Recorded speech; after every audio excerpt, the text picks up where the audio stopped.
Hi, I'm Allie, a staff attorney with the University of San Diego Veterans Legal Clinic.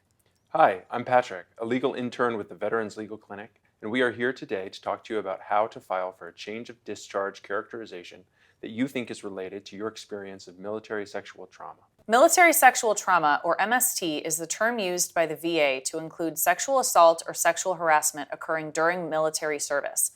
MST can occur on or off base when a service member is on or off duty. Perpetrators can be men or women, military personnel or civilians, superiors or subordinates in the chain of command, strangers, friends, or intimate partners.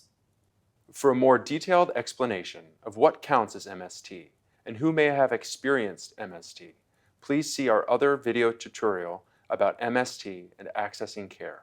While PTSD may be diagnosed after a service member experiences MST, diagnoses of anxiety, depression, or other mental conditions are also common.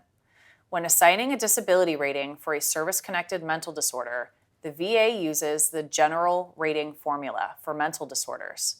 This rating scale ranges from 0% to 100% based on the severity of a condition. A 0% disability rating indicates that a mental condition has been formally diagnosed, but the symptoms are not severe enough to either interfere with occupational or social functioning or to require continuous medications. On the other hand, a 100% disability rating indicates total occupational and social impairment due to the condition. Most often, veterans receive ratings that fall somewhere between those two extremes. The Hagel Memo sets forth new guidelines that the review boards should follow in deciding whether to grant discharge upgrades to veterans with PTSD. The Hagel Memo is intended to promote consistency and more consideration in how the boards handle claims involving PTSD. If properly applied, the Hagel Memo should ease the application process for veterans. Under the Hagel Memo, discharge review boards are supposed to more liberally consider diagnoses from civilian doctors and take into account a VA diagnosis of service-connected PTSD. The boards are also supposed to have a mental health professional on the board when deciding a case involving PTSD.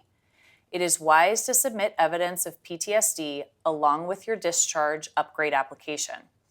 That evidence could include a PTSD diagnosis from a civilian provider or from the VA and any other materials that document symptoms of PTSD. To file an application for a change in your discharge characterization, you will need the right form based on how long ago you discharged from the military. You should also include good evidence of good conduct post-service, including education, volunteer or charity activities, proof of clean criminal records, proof of financial stability, marriage certificate if you recently married, your children's birth certificates, etc. You'll also need medical evidence of your MST-related PTSD. You should also include proof of any military awards and achievements. Finally, you should include any buddy letters from friends, family, coworkers, fellow service members, etc., who can write about positive service and post-service conduct and describe any PTSD-related struggles. We hope that you have found this overview of MST and change of discharge characterizations helpful. Thank you for watching. Please look to our catalog of other videos for helpful tutorials from the University of San Diego Veterans Legal Clinic. See you next time.